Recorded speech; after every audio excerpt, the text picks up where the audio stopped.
7h50, vous l'aurez compris, l'événement avec Laurence Ferrari et Sonia Mabrouk. Si je vous dis, Charlotte Dornelas, du sarkozysme au wokisme, vous me répondez quoi? Question à 10 000 $.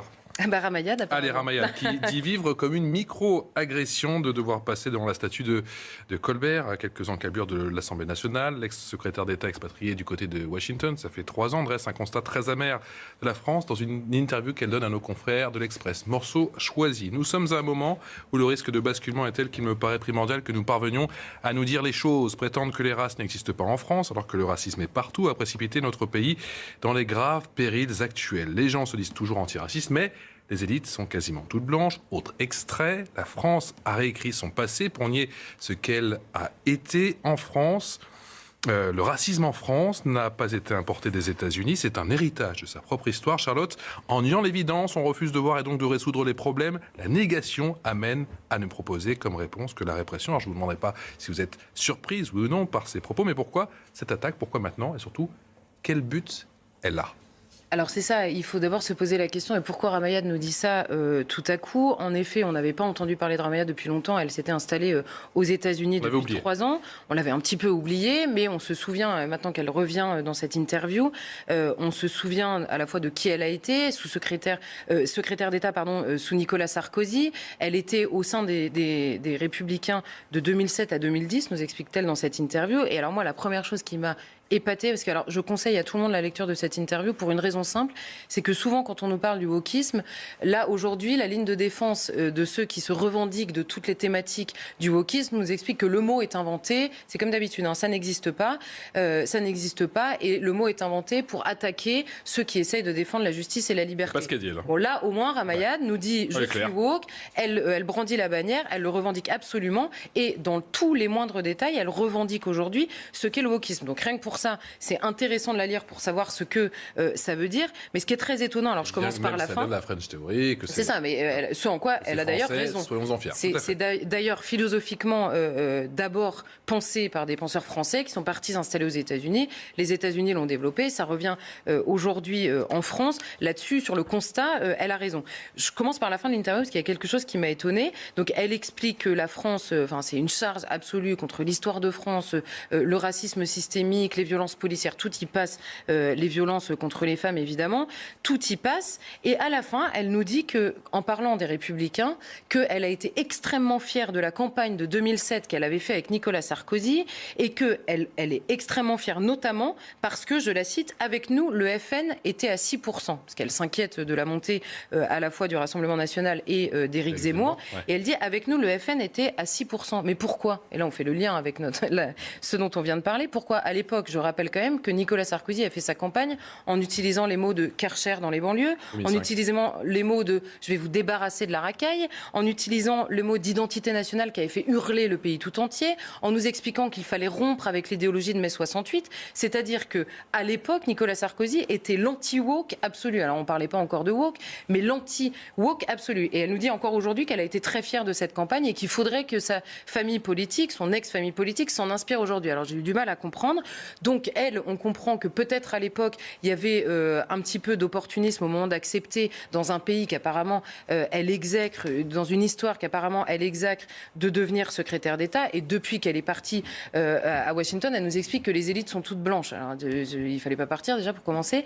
Et puis, dans le détail de son propos, là, c'est en effet intéressant. Ce que je disais, c'est pour comprendre vraiment ce qu'est le wokisme. Alors, elle nous en donne une définition. Dans cette interview, elle nous dit « Le wokisme, c'est un noble combat de justice et de revendication d'égalité dont devrait s'enorgueillir la patrie des droits de l'homme, parce qu'en effet, rappelle-t-elle, c'est né dans des cerveaux français avant d'être exporté aux États-Unis et de revenir aujourd'hui. Et quand la journaliste lui dit « Est-ce que c'est pas parfois un outil de censure ?» On voit aux États-Unis et même dans d'autres pays, au Canada, souvenez-vous, des livres qui sont brûlés, des statues déboulonnées, des parties de l'histoire interdites, des conférenciers interdits de prendre la parole. Donc la journaliste lui dit « Est-ce que c'est pas parfois un outil de censure ?» Et elle dit non, c'est un refus des discriminations. Alors, elle nous parle j'ai pris les sujets les uns après les autres, elle nous parle de racisme anti-blanc, vous savez, on en avait déjà parlé ici, et elle nous dit non, il peut y avoir des personnes qui souffrent, qui se font traiter de sales blancs, etc., de temps en temps, mais il n'y a pas de racisme parce qu'il n'y a pas de domination systémique. Donc là, on comprend ce qu'est le wokisme, c'est-à-dire une essentialisation de toutes les personnes en fonction, elle le dit elle-même, hein, d'ailleurs, il faut rétablir les rapports, il ne faut pas supprimer le mot race parce qu'en fait, il est omniprésent, et en gros, le racisme n'est plus le fait d'une personne raciste envers une autre personne, c'est un système de domination. Quand vous êtes blanc, vous avez hérité par le fait d'être blanc d'un système de domination et donc vous êtes par nature raciste. C'est l'essentialisation absolue. Et là, le fait que quelqu'un se fasse traiter de sale blanc dans la rue, apparemment, ça ne relève pas du racisme. On en avait déjà parlé. Après, elle nous parle du contrôle au faciès. Ça, c'est pareil. On en avait déjà parlé. Le contrôle au faciès existe, mais on nie. On dit qu'il ne faut pas comparer la France et les États-Unis, que ce n'est pas la même histoire, pas le même modèle de société. Et l'esclavage, alors, la France a été esclavagiste comme les États-Unis. Elle a enlevé et transporté de force les Africains sur son sol. Leurs descendants vivent en métropole et dans les Antilles. Je voulais préciser. Alors, c'est ça. Et elle nous parle beaucoup de l'esclavage. Alors, bon, d'abord, la comparaison États-Unis-France, en fait, elle la place en disant les États-Unis, comme la France, ont participé à l'esclavage, ce qui est parfaitement vrai. Seulement, quand on dit qu'il ne faut pas comparer les deux pays, c'est que ça ne s'est pas fait du tout de la même manière. Et en effet, sur la métropole française, la France a participé au commerce triangulaire. C'est pas beaucoup plus glorieux, mais simplement, ça n'a pas les mêmes conséquences en métropole sur le sol français. Donc c'est pour ça qu'on dit que les choses ne sont pas forcément comparables. Mais surtout, ce qui est intéressant, c'est qu'elle nous explique qu'aujourd'hui, puisque nous avons participé, puisque l'Occident, la France en particulier, a participé à l'esclavage dans le passé, c'est toujours le même discours. On passe totalement sur le fait que l'Occident en général, et la France en particulier, a non seulement aboli l'esclavage, mais reconnu l'horreur que c'était et célèbre tous les ans, encore une fois, l'abolition de l'esclavage. Il ne me semble pas que dans ce pays, on célèbre tous les ans le fait d'avoir participé à l'esclavage. Tout le monde est d'accord pour dire que c'était une horreur à laquelle nous avons participé, que les personnes n'étaient pas reconnues dans leur dignité. Et aujourd'hui, le consensus est absolument total sur cette question. Mais on oublie totalement être passé par là, et nous sommes descendants, encore une fois, selon notre couleur de peau, d'être des descendants d'esclaves ou des descendants d'esclavagistes. Donc on est tous nés dans un pays au même âge, hein, plus ou moins, enfin j'imagine qu'on a plus ou moins le même âge, qu'on est de la même génération. En tout cas, Ramayad, comme nous tous, aujourd'hui, on est nés bien après l'abolition de l'esclavage. Je ne dirai pas votre âge, Charlotte. C'est gentil, merci à vous.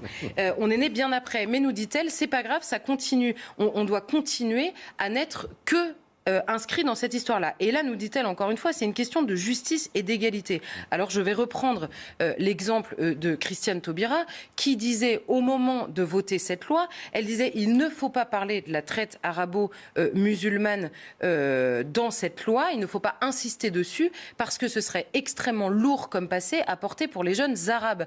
Alors, pourquoi faudrait-il insister sur une traite plutôt qu'une autre ? Est-ce que le but du wokisme de manière générale, mais le but, tout simplement, c'est de dénoncer l'esclavage, ou est-ce que c'est de prendre le prétexte de l'esclavage pour dénoncer l'Occident seul ? La question reste complètement entière quand on comprend aujourd'hui que c'est pas tant l'esclavage. Elle a dit en gros, qu'est-ce qu'il y a de mal à combattre les inégalités ?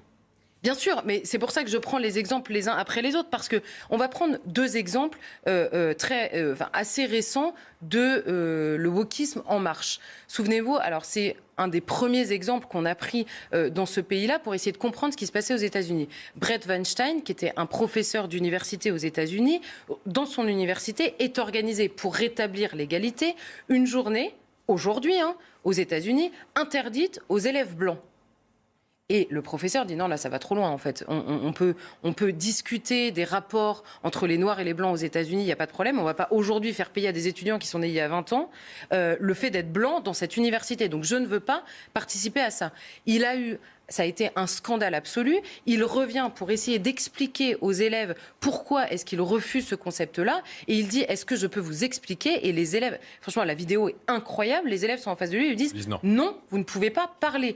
Donc ça, je ne vois pas où est l'égalité et la justice quand il y a des gens qui ne peuvent plus parler, ne peuvent plus exprimer la pensée qui est la leur. Deuxième épisode, beaucoup plus récent cette fois-ci, c'est cette semaine.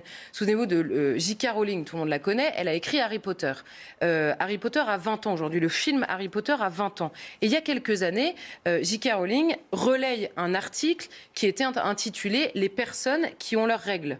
Et elle fait un commentaire un peu ironique en mettant « Est-ce que ça s'appellerait pas des femmes ?»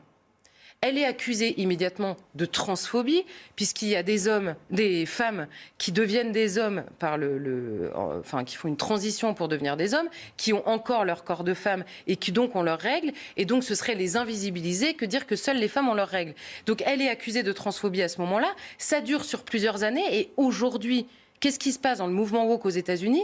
Il y a une célébration des 20 ans de ce film-là et elle n'est pas invitée. Elle est refusée à son propre anniversaire, à l'anniversaire de sa propre œuvre. Donc il y a bien une volonté de censurer des profils, de censurer des propos, de censurer des personnes. Et on ne peut pas se cacher en permanence derrière la justice et l'égalité si le but c'est de faire une révolution où tous ceux qui incarnent ce que serait l'injustice dans l'histoire sont désormais interdits de parler. C'est l'injustice absolue, c'est du racisme évident, c'est de l'essentialisation des personnes en fonction de ce qu'elles sont. Bref, c'est exactement ce que prétend dénoncer le wokisme. Allez, vous restez avec nous, on parle un petit peu de grammaire dans un instant, de nos enfants surtout, et de l'identité de genre avec votre invité, Charlotte Dornelas. Il s'agit du docteur Christian Flavigny. Vous restez avec nous, à tout de suite.